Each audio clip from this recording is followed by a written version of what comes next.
మాటను ఇది దేవుని మాటగా నమ్మారు వాళ్ళు. అందరూ ఏమంటున్నారు తెలుసా? ఆయన పిచ్చిపట్టి మాట్లాడుతుంటే మీరందరూ ఎట్లా వింటున్నారండి?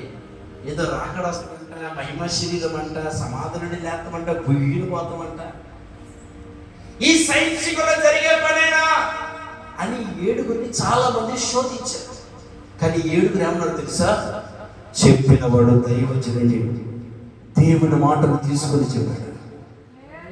మీకు అర్థం కాదు. చెప్పిన వాడు దేవుని మాటను తీసుకొని చెప్పాడు. ఉగ్రత వస్తుందని, తుఫాను వస్తుందని, వరదలు వస్తాయని చెప్పింది ఎవరు? నోవుతో. అంతే కదా. కానీ ఆనాటి ప్రజలు పట్టించుకున్నారా? ఎందుకు పట్టించుకోలేదు? ఆనాటి ప్రజలు చూస్తుంటే ఈనాటి సంఘంలో కొంతమంది కనపడతారు మనకు కూడా.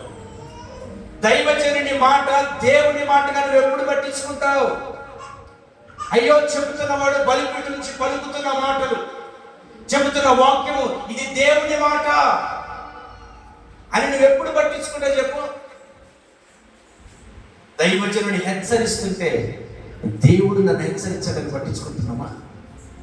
దైవజనుడిని గద్దిస్తే అమ్మో దైవజనుడు నన్ను గద్దించడం పట్టించుకుంటున్నామా? సంఘం అంతా ఏం చేస్తానని చెప్పండి, అనండి అనండి అనండి. అమ్మా నువ్వు మారు మనసు పొందాలి, అయ్యా నువ్వు బాప్తిసం తీసుకోవాలి, సంఘానికి సరైన టైంకి రావాలి, క్రమంగా జీవించాలి. అవునా కాదా?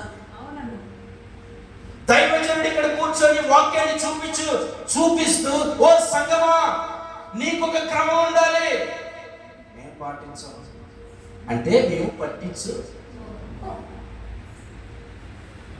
నాకు తెలిసిన నా సంఘంలో ఒక బిడ్డ ఉంది,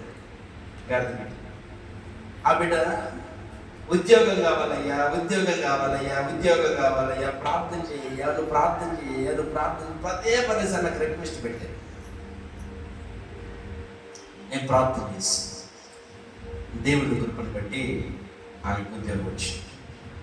ఏంట ఉద్యోగం? గవర్నమెంట్ గురుకుల హాస్టల్స్ ఉంటే చూసారా, అందులో వంట మాస్టర్ పోస్ట్ వచ్చింది. మంచి శాలరీ 17,000 నెలకి. సంతోషించింది, గౌతం వేసి. బళ్ళు అయితే ఆదివారం పూట సెలవులు అంటారు, మరి గురుకులానికి ఆదివారం రోజు వంట మాస్టర్ హాలిడే పెడితే గురుకులను పిల్లగాలందరూ గడుపులు మాడాల్సిందే. ఆ ప్రిన్సిపల్ మేడం ఒప్పుకుంటుందా? ఒప్పుకుంటుంది. ఏమేం చేసిందంటే నాతో తెలివిగా మాట్లాడి, దైవజనుడా నేను త్వరగా వెళ్ళి వంట పనులన్నీ చక్క పెట్టుకొని త్వరగా నేను మందిరానికి వచ్చిందని చెప్పింది. సరే తల్లి అని చెప్పాడు. ఉద్యోగం వచ్చిన మొదటి ఆదివారం 1 గంట లేట్ వచ్చింది. మా ఆరాధన 10 గంటలకైతే ఆమె 11 గంటలకు వచ్చింది. పోనీలే 1 గంటే కదా అనుకున్నాను. మరుసటి ఆదివారం 12 గంటలకు వచ్చింది. మరుసటి ఆదివారం 1 గంటకు వచ్చింది. నెక్స్ట్ నెల అసలు మందిరానికి రాగలేదు. నేను వెళ్ళి హౌస్ విజిటింగ్ సభ్యుడు, ఏమా ఏంటమ్మా మందిరానికి రావడం నీకు ఆశీర్వాదం కదా, నీకు దేవుని సన్నిధికి వాక్యానికి దూరం అవుతున్నామంటే దేవునికి దూరమైనట్టే కదా. దేవునికి దూరమైనది ఏది నీకు ఆశీర్వాదం కాదు కదా అంటే ఆమె ఏమన్నదో తెలుసా?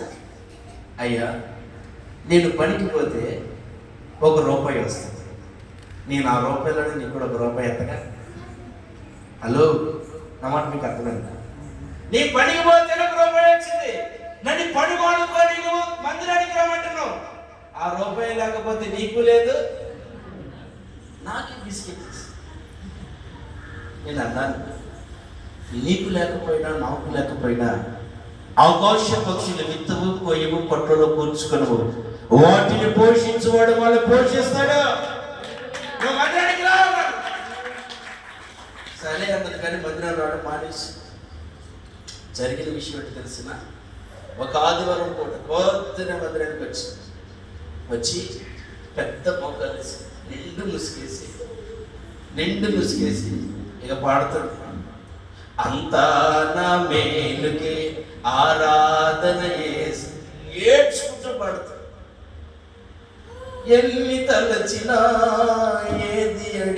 అంటే నేను వెళ్ళి మాట్లాడితే, ఏం జరిగిందమ్మా, నువ్వు 10-11 వచ్చే బ్యాచ్ కదా అనేది, ఇంత త్వరగా వచ్చి రాగరాగాలు తీగలు తీసి పాడుతున్నారు ఏంటి కదా అంటే, వంట చేస్తుంది కదా, పెద్ద పెద్ద డేక్స్లు ఉంటాయి కదా, దించుతున్న క్రమంలో ఈ బ్యాక్ బోన్ వచ్చేసారా ఇట్లా ఉంటుంది కదా, దానికి ఇట్లా ఇంత గ్యాప్ వచ్చింది.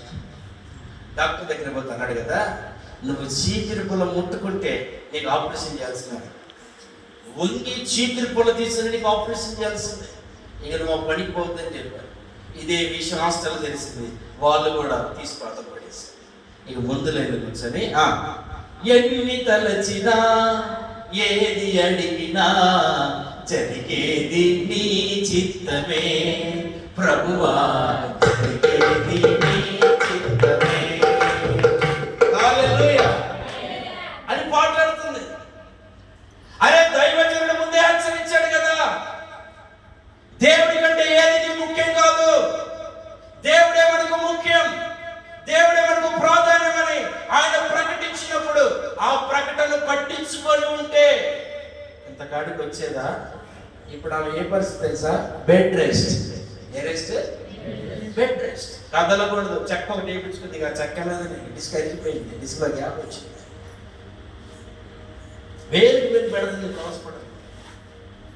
దైవజనుడు గద్దిస్తుంటే గద్దింపుని పట్టించుకోండి, దైవజనుడు హెచ్చరిస్తుంటే హెచ్చరికను పట్టించుకోండి.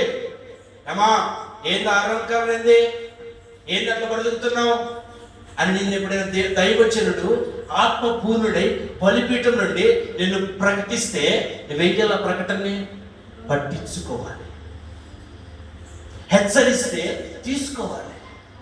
అందరి